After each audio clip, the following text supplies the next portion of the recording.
దేవాలయంలో ఉంటే 12 గంటల దగ్గర నుంచి 2 గంటల దాకా జరుగుతాయి అన్నమాట. అవకాశం ఉన్నవాళ్ళు మా ఎస్టిమేషన్ కోసం టోకెన్స్ తీసుకోమని చెబుతున్నాం. టోకెన్స్ తీసుకోలేకపోయినా కానీ చక్కగా అందరూ వచ్చి ప్రసాదం తీసుకోవచ్చు. 1, 2 కార్యక్రమాలు. 3వ తారీఖు చాలా ముఖ్యమైనది, సీతారామస్వామి దేవాలయం తాలూకు శంకుస్థాపన కార్యక్రమం 10:43 ఆ కార్యక్రమంలో భాగంగా పూజలు మాత్రం మనకి 6:30 నుంచి బిగినవుతాయి. సుమారుగా 6:30 నుంచే పుణ్యావచనం, విశ్వక్షేద ఆరాధన, మళ్ళీ వచ్చి వాస్తు హోమం ఇవన్నీ జరుగుతూ ఉంటాయి అన్నమాట. ఇవన్నీ జరిగి లగ్నం వచ్చేటప్పుడు 10:43 అన్నమాట. అందరూ ఆ చివరి టైంకే కాకుండా కొంచెం ముందుగా వచ్చి ఆ కార్యక్రమంలో పాల్గొని తెలియజేస్తున్నాం. 10:43 అయిన తర్వాత ఒక గంట సేపు ఏంటంటే బలిహరణ కార్యక్రమం జరిగింది. అంటే అంత శంకుస్థాపన కాబట్టి కొంచెం అది వాడు ఆ సాధం అది తయారు చేసి బలిహరణ కూడా చేయాలన్నమాట. ఆ బలిహరణ అయిపోయిన తర్వాత 11:30 కాడి నుంచి భోజన ప్రసాదం జరిగిద్దండి. 11:30కి బిగిన్ చేస్తాం. మీరు అక్కడ వచ్చి సేవ చేసుకోవచ్చు, లేటుగా తినచ్చు. కానీ ఆ ప్రారంభం మాత్రం 11:30కే బిగిన్ అవుతుంది అన్నమాట. సుమారుగా 1800 నుంచి 2000 మందికి ప్రసాదం ఏర్పాటు చేస్తున్నారు. చక్కగా అందరూ వచ్చి ప్రసాదం తీసుకోవాలి. అదేవిధంగా ఏంటంటే ప్రత్యేకంగా మన వికాస్ తరంగిణి తరఫున 9 దేవాలయాలు ఎన్నుకుని 9 దేవాలయాల్లో స్వామివారు ఇచ్చిన ప్రోగ్రాంని చేస్తూ ఉన్నాము. నిన్నటికి మనం ఏంటంటే 3 దేవాలయాలు పూర్తి చేసుకున్నాం. నిన్నటి రోజున శాంతినగర్ వీళ్ళ దేవాలయంకి వెళ్ళడం జరిగిందన్నమాట. వీరే మన గాలి రామచంద్ర ఈయనే ఆ దేవాలయంలో పూజారన్నమాట. క్లాస్ అంటే ఉదయం పూట మాజేటి శ్రీను వాళ్ళు చేస్తారన్నమాట. సాయంత్రం పూట కానివ్వండి అంటే అర్చక స్వామివారు ప్లస్ వాళ్ళే స్వయంగా కొంత ఆరాధన చేసుకుంటారన్నమాట. గత కొన్ని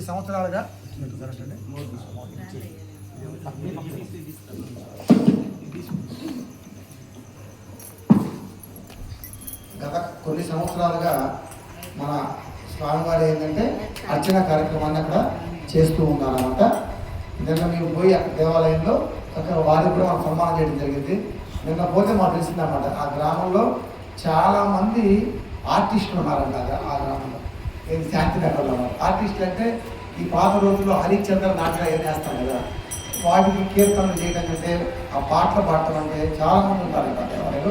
అదిగాక ఏంటంటే పాండురంగ భజనలు అనేది ఆ శాంతినగర్ బృందం వాడు ప్రత్యేకంగా చేస్తారు కదా, ఎక్కి చేసుకోవాలన్నమాట.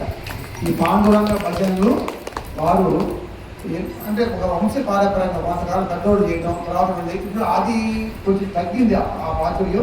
మళ్ళీ దాని అవకాశం ఉంటే మళ్ళీ ఒక బృందంగా ఏర్పడి మళ్ళీ ఆ పాండురంగ భజనలు చాలా విశేషంగా. అంతకుముందు మా చిన్నప్పుడు మార్కెట్ చూసేవాళ్ళం, మార్కెట్ సెంటర్లో గట్టి తీసేవాళ్ళం అనమాట. అవన్నీ చూసేవాళ్ళం. అవన్నీ అయితే ఇప్పుడు మాకు అది ఆ ప్రోగ్రామ్స్ అన్నీ వెళ్ళిపోయినాయి అన్నమాట. చక్కగా మళ్ళీ ఆ కళల్ని మళ్ళీ మనం ముందుకు తెచ్చుకోవడానికి అందరం కలిసి ప్రయత్నం చేద్దాం. 3వ తారీఖు జరిగే శంకుస్థాపన కార్యక్రమంలో ప్రతి కుటుంబ సభ్యులు పాల్గొవాలండి. ఎందుకంటే మనకి దేవాలయంలో ఫస్ట్ చదువుతున్నాం శంకుస్థాపన, ప్రతిష్ట, ఈ 2 చాలా ముఖ్యమైన ఘటనలు అన్నమాట, సంఘటనలు.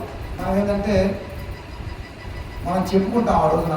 మనం కూడా ఏంటంటే ఆ రామాలయ శంకుస్థాపనలో మన జనరేషన్లో అక్కడికి వెళ్ళి మనం కూడా పాల్గొన్నాం. మనం కూడా దాంట్లో నవధాన్యాలు అయితే అవన్నీ సమర్పించామని మీకు ఒక గుర్తుడి పోయింది అన్నమాట. చక్కగా అందరం కలిసి ఆ 9వ తారీఖు 3వ తారీఖు జరిగే సంకీర్తనలో ఆ యొక్క శంకుస్థాపన అందరూ పాల్గొన్నాం. రేపటి రోజున కొత్తపాలెంలో వికాస్ తరంగిణి కార్యక్రమాన్ని నిర్వహిస్తున్నారు.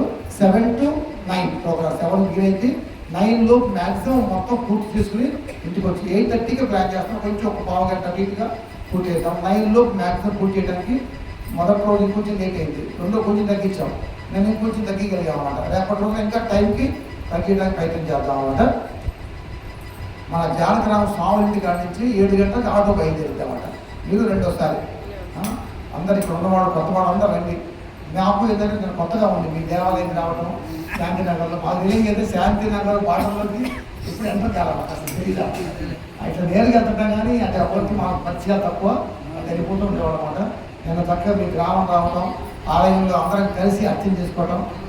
అట్లా రేపు ఏంటంటే కొత్తపాలెం మీకు ఏంటంటే సాల్ట్ ఆఫీస్ ఉంది, సౌత్ ఆఫీస్ ఉంది. ఆ సాల్ట్ ఆఫీస్కి ఎదురుగా ఉంటుంది అన్నమాట. స్వాములు వాళ్ళ దగ్గర నుంచి 7 గంటలకు ఆటో బయలుదేరింది. 2 ట్రిప్పులు వేయిస్తామండి. ఒక ట్రిప్ పోయి దింపు వచ్చింది, మళ్ళీ ఇంకో ట్రిప్ వచ్చింది అన్నమాట. చక్కగా అక్కడి నుంచి 2 ట్రిప్ బయలుదేరితే వాళ్ళ ఇంత మనం వచ్చి వాళ్ళ ఆ పాయింట్లో దింపడం జరిగింది అన్నమాట. అవకాశం ఉన్న వాళ్ళందరూ కూడా ఈ స్వామివారి వికాస్ తరంగ కార్యక్రమంలో అందరూ పాల్గొనవలసి తెలియజేస్తున్నాం. జై శ్రీమన్నారాయణ, జై శ్రీరామ్. ఈరోజు స్వామివారికి కైంకర్యం చేయించిన వారు అన్నమాట చల్లా రాము, అంటే మన టీవీ రాము వాళ్ళ భార్య సువర్ణరేఖ గారు ఈ రోజున స్వామివారికి కైంకర్యం చేస్తున్నారు. వారిపైన వారి కుటుంబం పైన స్వామివారి పరిపూర్ణంగా కోరుకుంటున్నాం. అదేవిధంగా ఈరోజు మనకి నామ సంకీర్తన చేసిన వారు శాంతినగర్ వాసులు అన్నమాట పాండురంగ మహిళా సమాజం వారు. వారికి మనం ఒకసారి గట్టిగా అందరం కలిసి సహకారంలో మనకు అనిపిస్తుందన్నమాట. కొన్ని మనం చెప్తా ఉంటే మనం పాటించలేమన్నమాట. అంటే దానికి విశేషం ఏంటంటే గురుముఖంగా మనం తెలియకే మనకి చిన్నపిల్లలు ఏంటంటే చదివేటప్పుడు ఏంటంటే అంటే పాలు పౌష్టిక ఆహారం చదువుతారు. జాగ్రత్తగా మీరు రండి. పాలు ఏంటండి పౌష్టిక ఆహారం. వాళ్ళమ్మ పౌష్టిక ఆహారం అంటే అన్ని దాంట్లో ఉన్నాయి అని, కానీ వాళ్ళమ్మ పాలిపోతే నువ్వు లెసన్లో మాత్రం అన్ని పాలల్లో లభిస్తాయి అని చెప్పని వాళ్ళ మాస్టర్ చెప్తారు, కానీ వాళ్ళమ్మ పోతే తీసుకోరు. అంటే ఏంటి సబ్జెక్ట్ ఉంటుంది, ఆచరణ తక్కువగా ఉంటుంది. మనం ఎందాక అంటే తెలుసుకోవటానికి గురువు ఉంటే వాళ్ళకి సులభంగా అయింది. మరి పెద్దవాడు 80 సంవత్సరాలు ఉంటే పాప ఆయన చూస్తే మాకు ఎనర్జీ వచ్చింది. ఎవరండి రామభక్త సమాజానికి ఫౌండేషన్ అన్నమాట. వాళ్ళు ఈ తరంలో వాళ్ళకి ఆదర్శంగా ఉంటూ దాన్ని చేస్తూ ఉన్నారన్నమాట.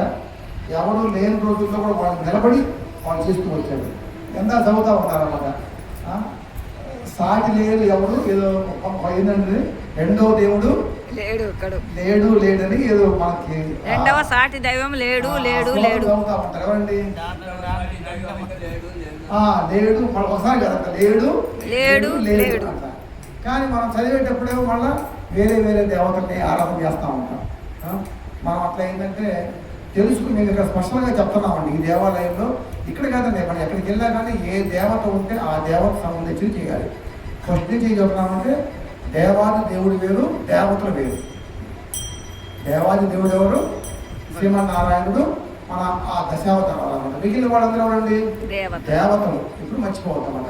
మరి ఇక్కడికి వచ్చి మరి ఆయన్ని మనం ప్రార్థించేటప్పుడు వ్యక్తిగా ఇక్కడ పాండురంగ సమాజం వాళ్ళకి కానీ అందరికీ తెలియజేస్తున్నాం. ఇక్కడ రాముడు వారి దశావతారాల పట్లే చక్కగా కీర్తన చేయండి, వారికి దాంట్లోనే మనం మాధుర్యాన్ని అందరినీ అందించండి అని చక్కగా తెలియజేస్తున్నాం.